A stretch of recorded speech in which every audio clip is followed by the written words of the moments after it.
It's very performative. I would be really interested to hear from the actors back then to be like, do you guys know that this was really homoerotic, or did you think that what you were doing was super metal? Like, what were you like? What was your thought process going into this?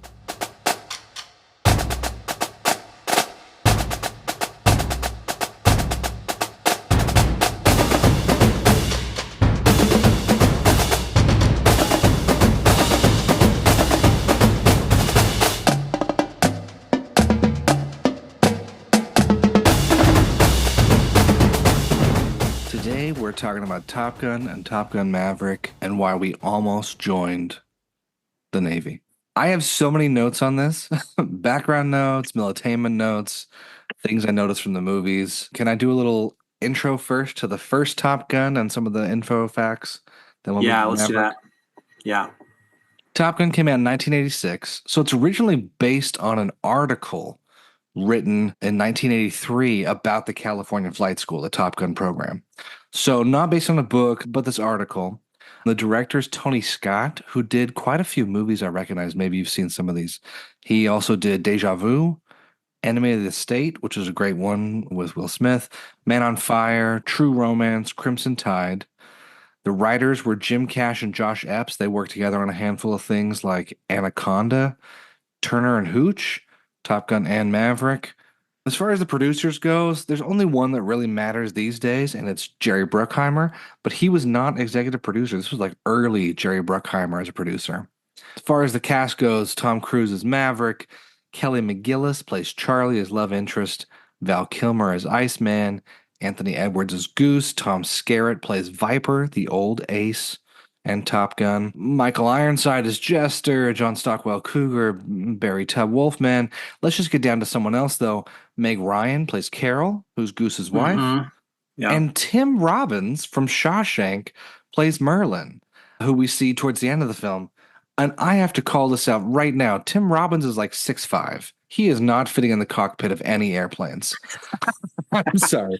Tom Cruise, I believe it. Tom Cruise, yes. I went up to the Seattle Aviation Museum February 2020, and you can sit into it was either an F-14 or an F-18 cockpit.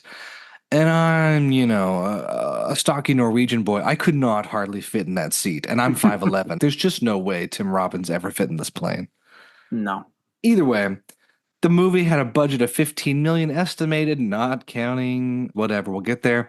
And it made 357 million worldwide in 1986. That's a ton. Wow.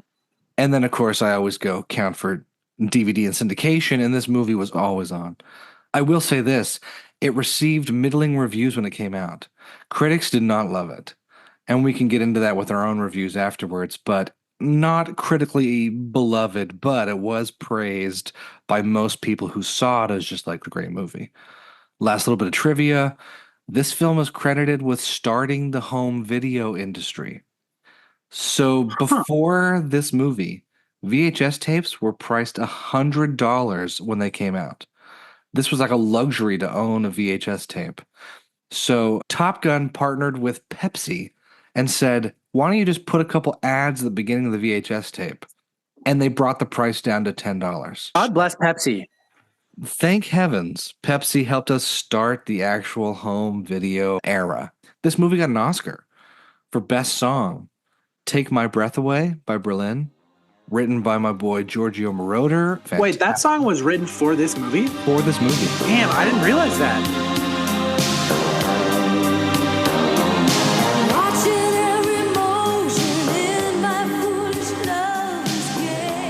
No wonder they were playing it so hard in there. And I didn't get, because, my relationship with that song is it's just like, this is an 80s song. It's 80s. It's 80s nostalgia. I didn't realize that it came from this movie. Okay, so that makes a lot of sense why they were just like they were hammering that song hard.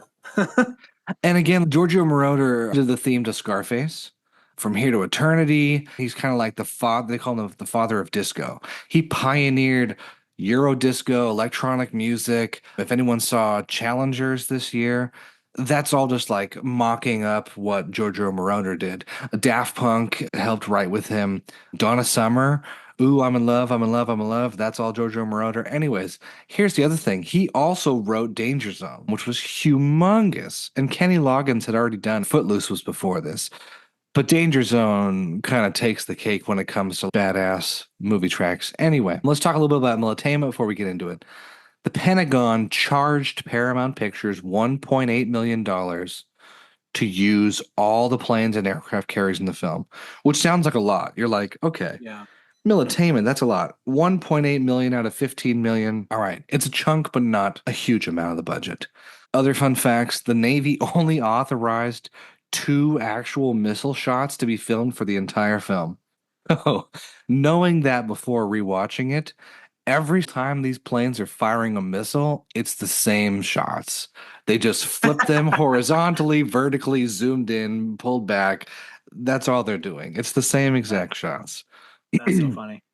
Except for that, all the other shots in the film using, dogfights, some of the other close-up scenes that are maybe like quicker, they were all done with miniatures.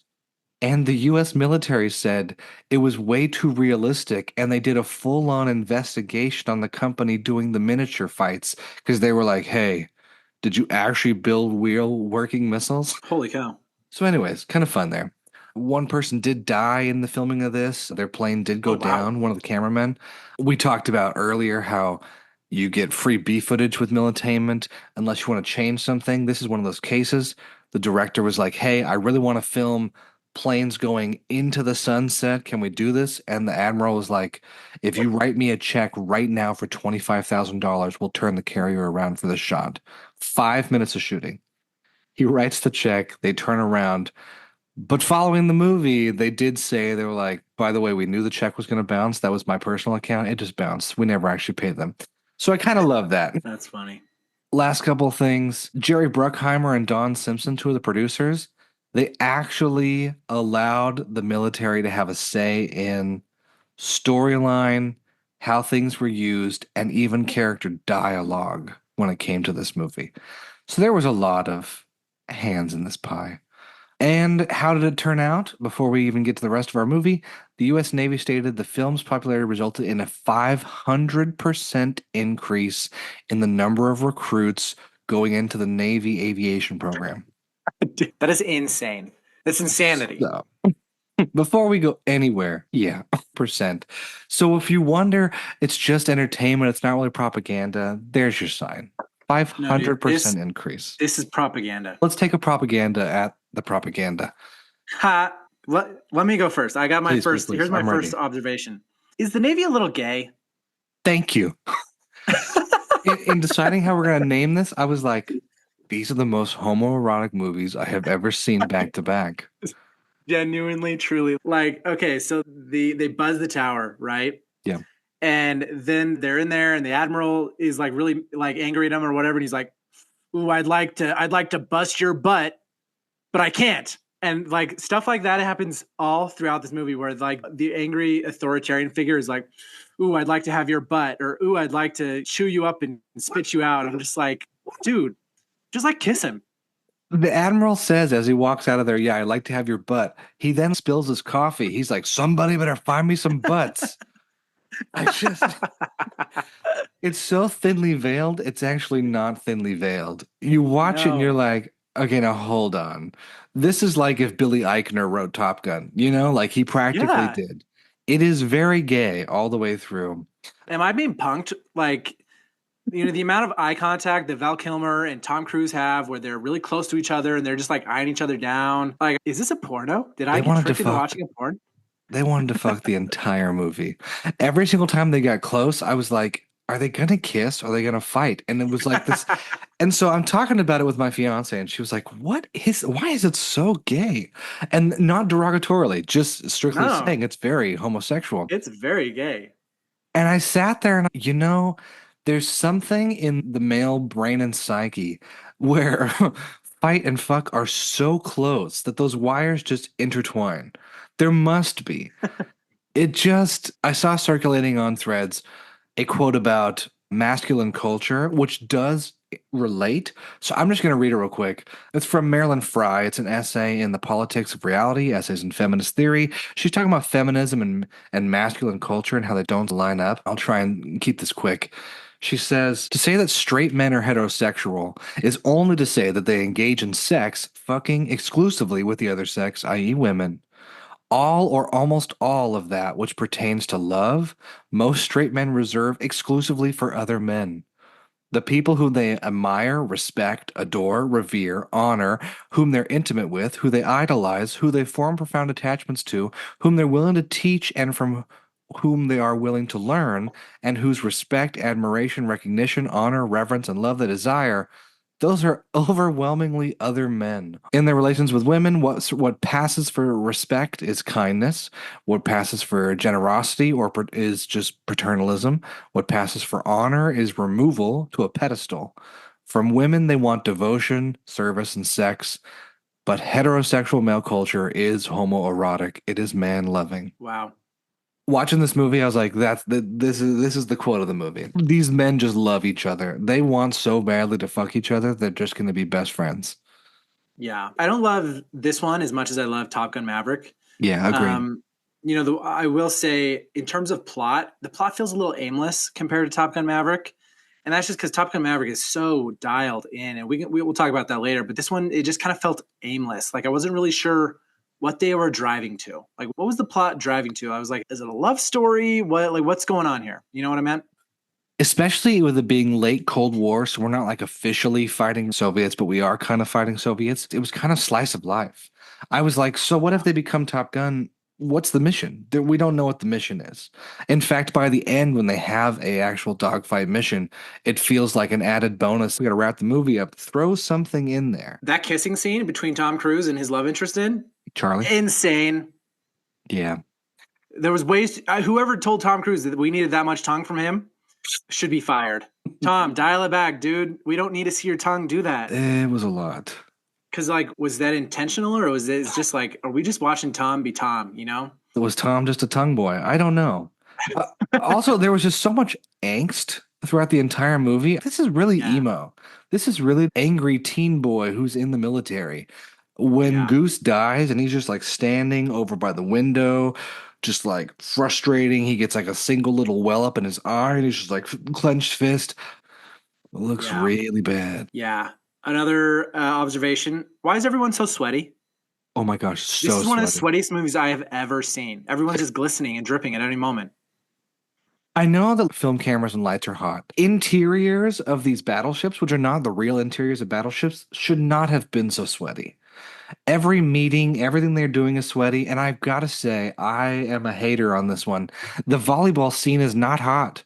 The volleyball scene is tacky. He's wearing blue jeans. It may be homoerotic, but it's not actually erotic. The energy is low. They're all sweaty. It's gross. Yeah, not fun. It's very performative. I would be really interested to hear from the actors back then to be like, do you guys know that this was really homoerotic, or did you think that what you were doing was super metal? Like, what was your thought process going into this? In a time of Sylvester Stallone and Predator and Arnold and big muscles, this feels like gay surfer boys who fly airplanes, which is fine. But again, it just feels in such stark contrast. Maybe it was the hair metal days, like you're saying, or Twisted Sister and Van Halen. I don't know, but it was interestingly odd. I would be really interested to know whose like gay awakening this movie was. Like not just okay, so this resulted in a 500% increase in recruitment for the Navy. Okay, cool. I'm interested to know what percentage of an increase in homosexual men coming out of the closet this had an impact on. Yeah, it definitely has that question. And the thing is, looking up some of the background, Val Kilmer and Tom Cruise did not get along on set. Like they in fact didn't speak to each other almost at all. Some people say it was Tom going method and being like, if he's my enemy, then I really won't talk to him until we have our scenes. Which, by the way, watching, they didn't have a ton of scenes. And like Val Kilmer was pissed. He actually didn't want to do this movie, but he was contractually obligated to do it. And he read the script the first time and he was like, this is horrendous. And Jerry Bruckheimer and Tony Scott were like, trust us, it's going to come together while we're shooting. So they did tons of rewrites. But anyways, it was just weird where I was like, wait a sec. So you're telling me these guys are not even friends off camera? It's a little sus. It's a little sus. No, you wonder because we live in the world of challengers now. The movie Yeah. challengers and stuff. Where like homoeroticism is just on screen. It's just mainstream right now. But in the '80s, that was not the case. And so No. like this was a cult classic. It started the VHS industry. People loved it. Were people able to see this movie for what it was at the time? Or was society so repressed sexually that they had no idea? They just were like, these guys are just they're in strong competition with each other. What's the big deal? They're just Well, really good friends who really want to have each other's butts. I guess it's the same generation that didn't know Freddie Mercury was gay. The number of people who were like, he's just a little flamboyant. He loves leopard print and really tight tank tops. Maybe it was just complete ignorance. They didn't know Elton John was gay. Maybe it was just willful ignorance. I don't know. My parents didn't love this movie. They liked it, but didn't love it. So we never really watched it growing up. It was only once I hit high school and later that I had so many friends who were like, oh, we watched it every year. Or like, it was formative. Ethan Hawke talks about he and his brother going to see it, and they were both so inspired. His brother joined the military, and Ethan's like, I'm going to really dedicate my life to acting to do what this movie did. And I'm like, Wow. really? This one? But it was formative for so many people. Here's a real nuanced take here is that part of the problem of masculinity is that it's that men aren't allowed to display intimacy with each other without it being read or coded as homosexual. Oh, good Um, point. and because, I remember watching The Lord of the Rings growing up and being like, oh, like and kind of being embarrassed, being like, oh, men aren't supposed to like be like the way Sam and Frodo are with each other. But then like growing up and watching it now with my adult eyes, I'm just like, man, they're really good friends. Like, Yeah. how come I can't like girls can be friends like with each other, but I can't be friends like that with my friends? And so I think that maybe it speaks to something in the '80s, kind of the masculine imagination of just being like, oh yeah, I'm with my bros, and we're being like not intimate, but intimate with each other in ways Yeah. that isn't actually necessarily coded as sexual. This is it. We're in a brotherhood of fighter pilots and killing people. When Meg Ryan as Carol comes back to Maverick and she's talking to him, and then she's later talking to Charlie, his love interest, about Goose dying, she's consoling Maverick. And then she Yeah, later tells Charlie, oh no, his real first love is the air. But in my mind, I was like, no, his real first love is Goose. is His Goose. Yeah, real first love is the buddy sitting behind him in the jet, and there is that level of intimacy of he's got yeah. his loves behind him in the cockpit and the other one he's looking for. I mean, even listen to what you just said. The cockpit. Are you kidding me? I think the Navy's a little gay. Is the Air Force gay? Is the Navy gay? Always has Always has been. been. I think moving on from that point, but still keeping with us, they do a really good job of having faceless enemies, but still a ton of ribbing at the beginning, flipping them off, the plane going on top of the other one. That's really fun. Saving each other and dealing with grief. And Iceman, the only thing he can say to Maverick in the locker room is like, hey, a lot of people liked Goose. And then walks off. And I was like, I'm waiting for more. I'm like, that's all you could muster? Is like, hey, a lot of people liked your friend that died. Bye. Interesting choices. Once again, I don't know. I just have a lot of notes of like, why is everyone so sweaty again? The last dogfight is good, but I will say, probably like you, the new one is leaps and bounds better. It's hard to watch the old one and be as engaged. Quick cuts, weird miniatures. Yeah. I do want to point out something from this movie and Maverick that does come back more in Maverick, but Star Wars 77, Lucas takes from Samurai and Ancient Tales and Merlin, but also takes a bunch from World War II plane movies. Dogfights, the Memphis Belle, movies about bombing. I would say that inspires Top Gun to do what it does. Everything from the color palette, from it being kind of like more orange and brown when they're on the ship, to in the dogfights and stuff, to the in the cockpit view and how it's shot. It just feels very much like Star Wars. So I do believe it was war movies influenced Star Wars. Star Wars has therefore influenced war movies. And this was like real life X-Wings, which only becomes more apparent in Top Gun Maverick. Overall, it's kind of a mediocre movie for me. Like I said, the plot feels kind of aimless. I understand that if I would have, seen this in the '80s, it probably would have blown my mind. But the reality is, we've seen some amazing shit, and Yeah. it's hard to go back and be like, yeah, those miniatures look great. I'm so overwhelmed by what I just saw. I feel like it's important as a student or a lover of film to know where the first where the originals come from and what they're based on and what gets based on them. But I will definitely say I don't feel the need to revisit and rewatch them as much anymore. And that for Yeah. me is this movie. I'm good for a while. Yeah. What are some of your favorite quotes from it? Oh, I'd like to bust your butt. Give me some butts, baby. Oh, so many sweaty butts. Sweaty butts. Here's a moment that I really liked. It's not a quote, but they kind of replicated this a little bit in Top Gun Maverick. Was all the boys are at the bar and Maverick is hitting on the girl and he's swinging, missing, and taking big swings. And then she's his teacher the next day, and he's like, "Oh crap!" Yeah. It was good. That was a good. It was well done. Although I don't know what the ethics are of teachers sleeping with their students in Top Gun, but talk So about a male fantasy. we just love a good male fantasy. I was going to say one of the notes from the Department of Defense that had to change the script a little bit was she was originally going to be an officer, but officers cannot sleep with enlisted men. Therefore, they had to change her to a civilian instructor teacher. What are your favorite quotes? I will say, I don't love I feel the need for speed, Yeah. but I did love a few other ones of you never leave your wingman. When Viper is consoling Maverick about Goose dying, he says, "You fly jets long enough, something like this happens." I don't know what saltine crackers the writers were eating that morning when they wrote this, but it is awful. It's the best way to say, like, brush it off, bro. Woof. Goose, when they're flying, says, "Come on, Mav, do some of that pilot shit." What? Charlie says to Mav, "You're not going to be happy unless you're going Mach 2 with your hair on fire." I just want to know who got that tattooed on their butts. Someone did. Someone did. And then the homoerotic quote of all quotes, Iceman and Mav standing on the ship as it's, the day's been saved. And Iceman says, "You're still dangerous, but you can be my wingman anytime." And Mav says, "Bullshit. You can be mine." I mean, dick measuring, dick touching. I don't know what you want to call it, but it's just really special. That is really special. Let's talk about our other checks real quick before we move to Maverick. Does the military lose more than once? You lose Goose with an ejection, and Mav feels defeated. Past that, there's no other loss, right? Yeah. Of course, the military is instrumental in the victory. Are the servicemen moral and good people, or do they have a turn to become more moral and reformed? Kind of. I mean, it was kind of the movie was a little bit about Mav's ego and like tamping it down a little bit and then like increasing it again at the end.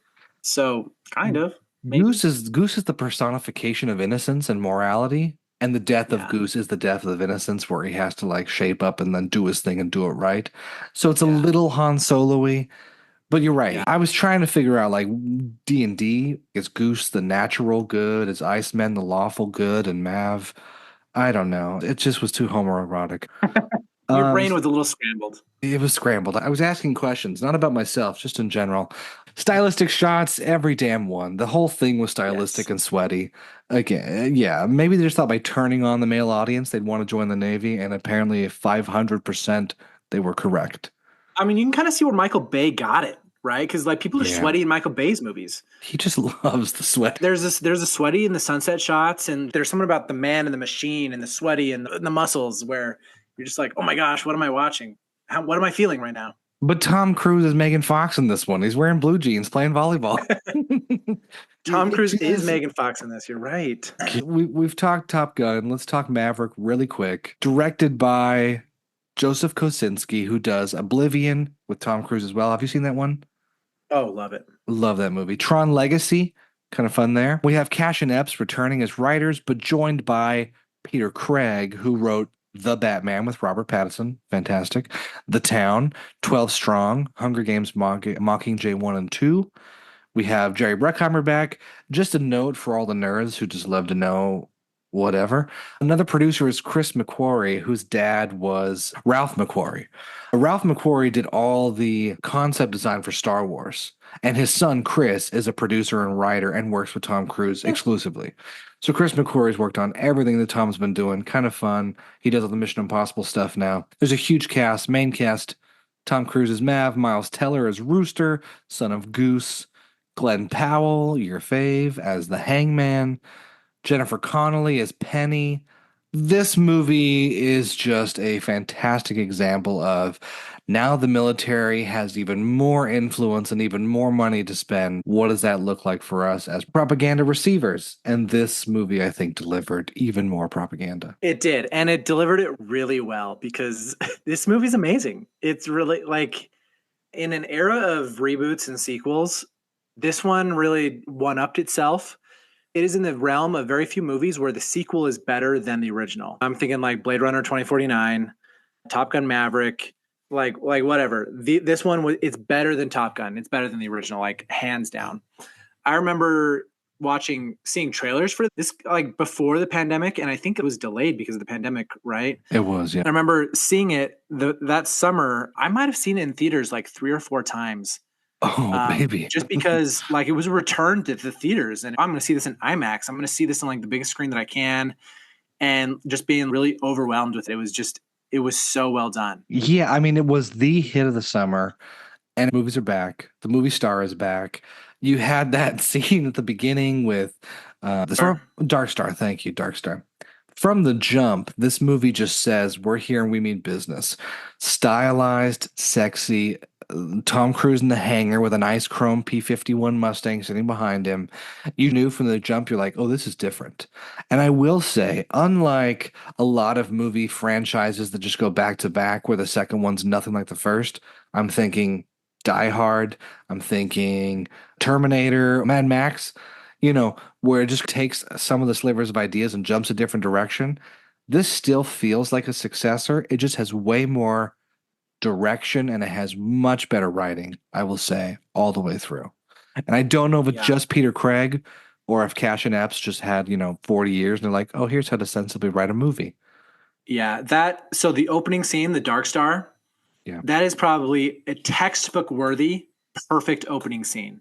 It doesn't really do much for the plot other than it kind of sets up why Maverick is returning to Top Gun. He's a test pilot right now. Why is he returning to Top Gun? But as a scene that is able to show us a characterization of here's who Maverick is now. Perfect. Perfect scene. It reminds me of Dark Knight Rises with Bane, of just like badass in a vacuum. Here we are. Let's set the stage. Buckle up. Now you know what you're in for. Yeah. One of my biggest thoughts that's like a side tangent. John Hamm should have been doing these movies for the last 20 years.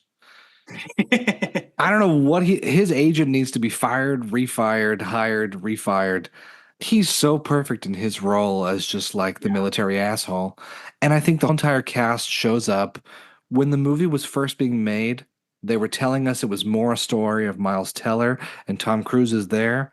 But no, Tom Cruise is a movie star and he's not going to do that. And with the help of Chris McQuarrie and others, it is his movie all the way through. And I'm glad, honestly.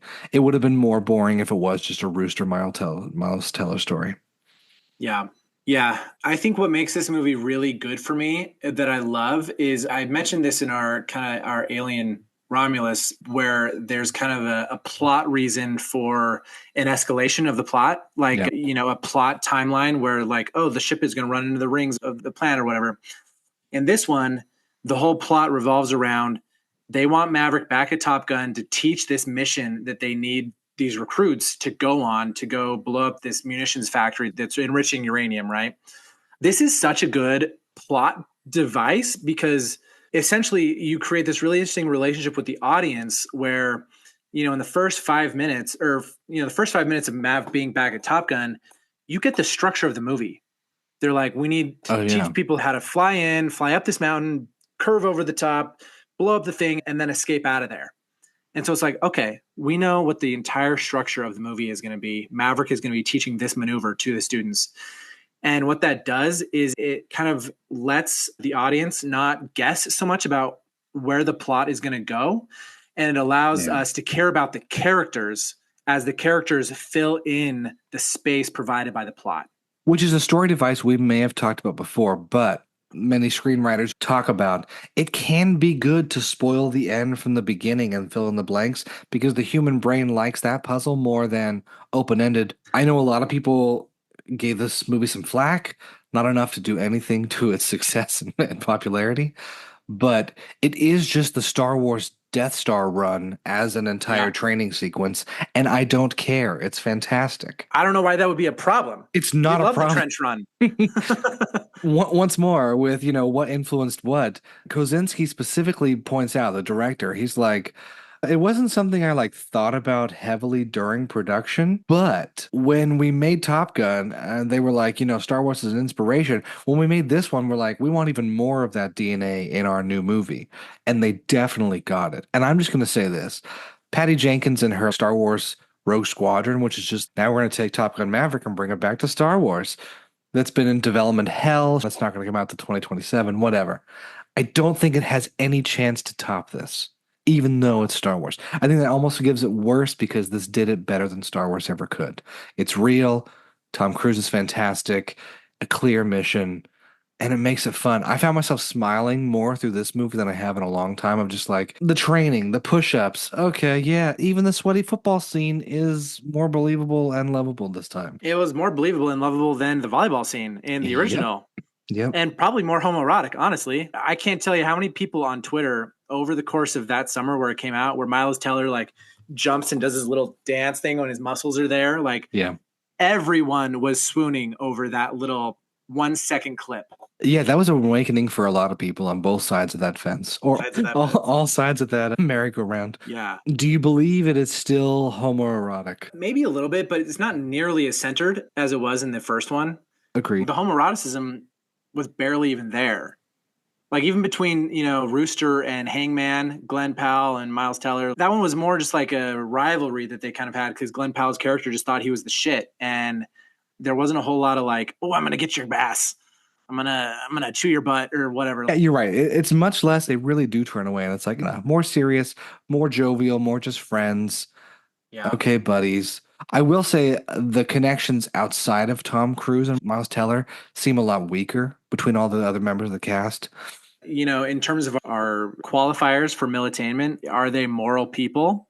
Yeah. I think this one takes a huge step up with, Maverick is now like, he comes back to the bar, Penny's there, and he's like, Penny? Yeah. And he pays for everyone, of course he gets manipulated into paying for everyone at the bar. But then he's sneaking out after they hook up again. He's sneaking out the window and he's like, I'm never leaving you again. It's like, this is a man now. Maverick is a man now. He's no longer a boy. I think this movie did a really good job of, if you look at all the pilots in the program in the first one, there are some fugly dudes. Sorry, you know what? Normal looking dudes. As a normal looking dude here, I'm like, they're just the guys that were on the football team. They're just the guys that you saw in college, like meandering to the cafeteria. This now, in this one, these are models. They're all fantastic looking. So I Yeah. think this one does a good job of cleaning up the morals, but also everyone looks much better. Yes, they do. Yeah, they do. They, continue the cleaning up the morals. Like, Maverick and Iceman are now friends and brothers and allies. And like Yeah. Iceman is the admiral over it all, right? And you can tell that between the movies, they've like gone through a lot and they've kind of transcended their rivalry and are now their brothers and allies. And you can see in the relationship between Rooster and Hangman, like, oh, this is what these two are going to be someday. They're Yeah. going to be like these old grizzled men who have seen war and stuff. And now they're just like, they've transcended their petty competitiveness. And now they're just like, yeah, I'm your therapist now.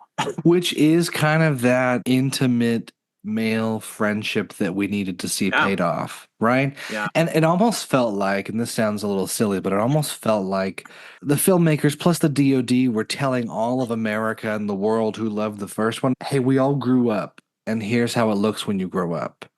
Admiral Iceman has that line of like, the world needs you, Maverick. The Navy needs you. I need you. That's why you're still here. Because there is a question of you're too old to be flying planes. You know what I mean? Like fly for FedEx. What is he even doing in this jet?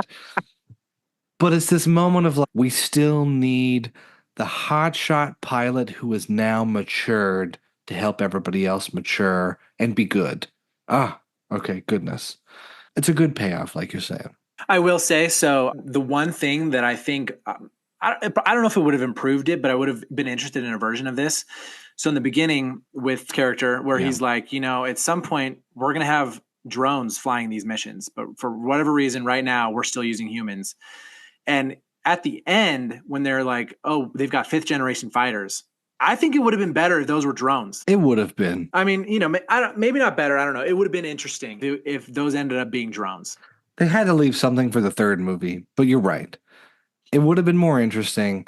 I mean, how did you feel about them getting downed in the same place? Okay, forget the logistics. That's stupid. How did you feel about them getting downed and then finding an old F-14 Tomcat in enemy land? We don't know where this is, and flying the old plane out. I loved it. I loved it. Beautiful, right? Put the brain in the trash can and just watch. Just enjoy it. No, this is what I loved about the structure of this movie. So, they spoil it in the beginning. Like, here's where the movie's headed. The movie's headed to this bombing run that we're doing. And then they don't tell you anything beyond this like 9G climb. Yeah. They don't say anything beyond that. And so we as an audience, our expectations end at the 9G climb. Yeah. And then that lets them do whatever they want in this like final climax. And it'll be a total surprise to us. Like every little aspect of it, you're just like, what's going to happen next? What's going to happen next? Like, oh my gosh, I can't believe that this just happened.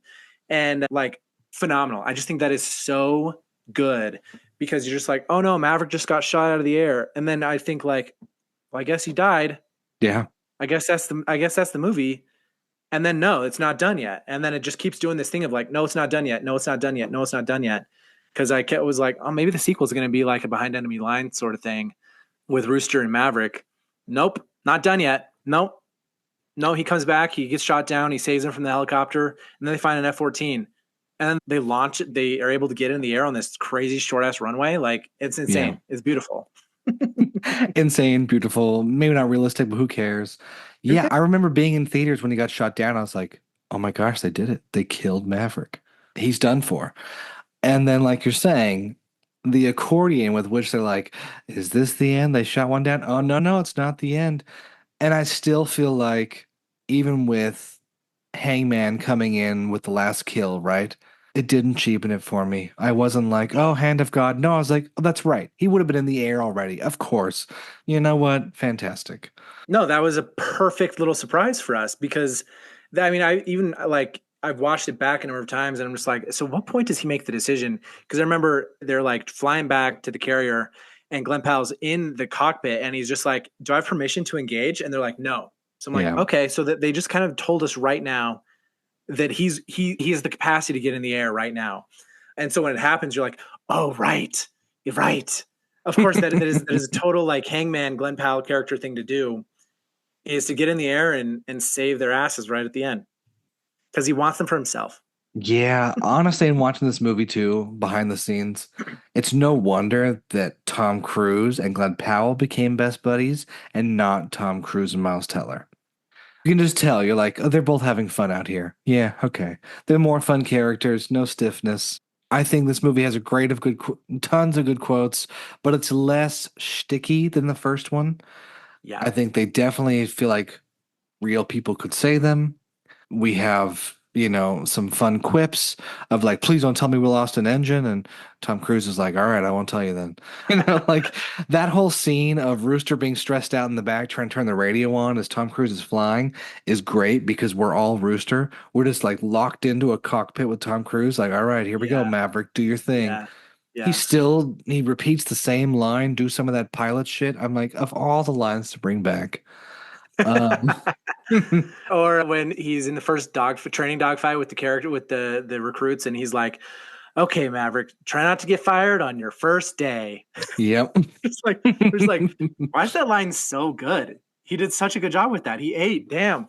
It's just great to see the grizzled veteran coming back and not being a total asshole and like having some vulnerability. They did great showing him vulnerability. In all honesty, for all the movies we are going to watch or have already watched, I think this is the best one. If we had to have recruitment propaganda, this is the best one. Written, I agree. Great characters, amazing story, fantastic action.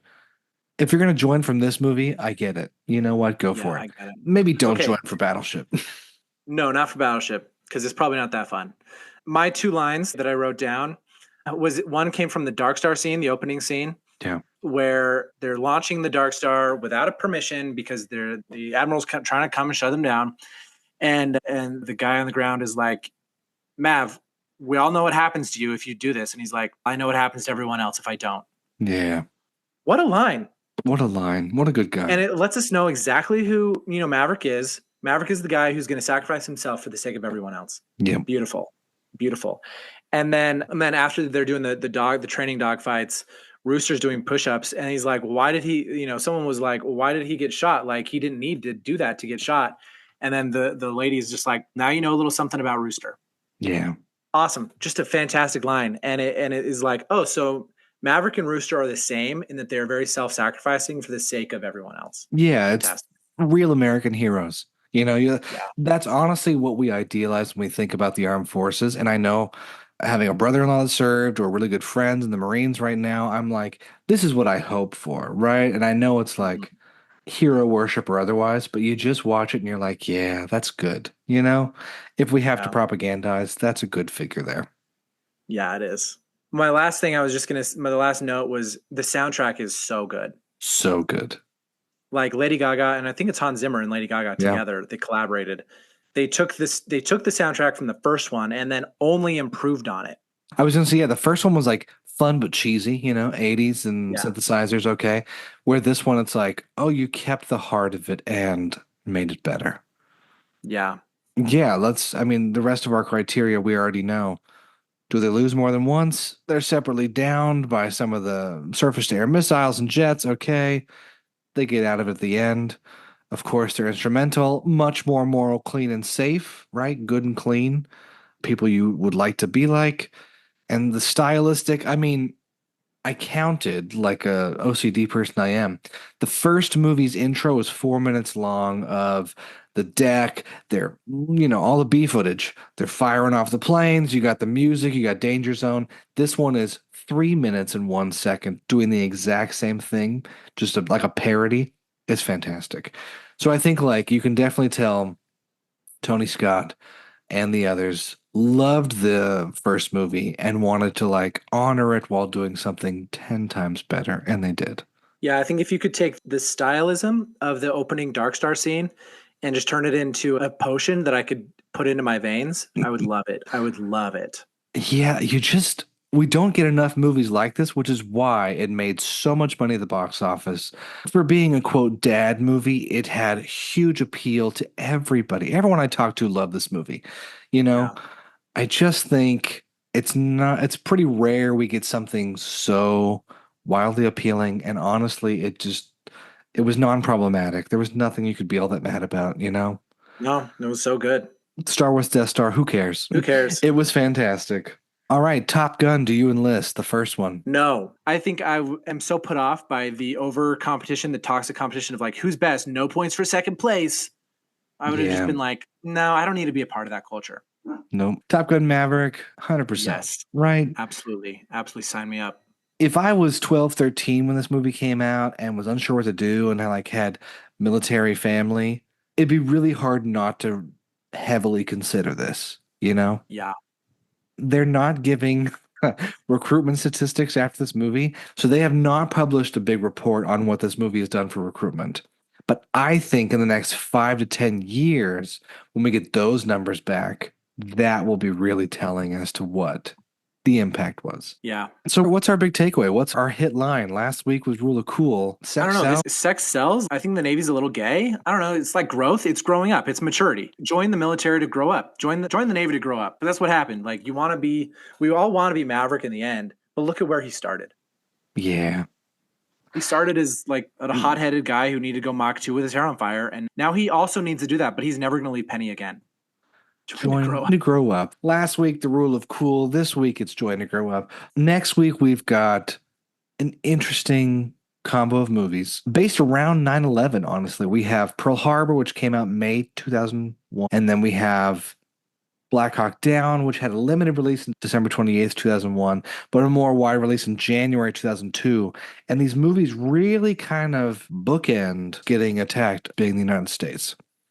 And I think it's interesting to look at how I'm not going to say that the movie primed us for 9/11, but it was definitely in our minds because anyone who didn't clearly recollect Pearl Harbor had seen enough with the movie coming out to remember Pearl Harbor. And then looking at Black Hawk Down, there was, I think, another look of our boys are dying. Look what's happening. We're getting ambushed. We got to get out there and serve. So these are going to be some interesting ones from big filmmakers. Michael Bay, again, with Pearl Harbor. Ridley Scott, our alien boy, over here with Black Hawk Down, and it's going to be a Josh Hartnett double feature. Sick. I love that. Oh, right. Yeah, he's in both of them. He's in both, back to back. Josh Hartnett in arms. We hope everyone enjoyed this episode and you feel a little gayer and a little more interested in the Navy. We hope. If you want to watch these movies, we've got links in the show notes. You can go watch Top Gun and Top Gun Maverick on Paramount Plus. Also, Maverick is on Prime Plus, and rent them anywhere else you want. And again, our movies for next week: Pearl Harbor, you can watch on Hulu, Disney Plus, Tubi, or rent it. And Black Hawk Down, you can watch on Prime, YouTube, Apple TV, or your favorite VOD sites. And until then, watch good movies and TV. Bye.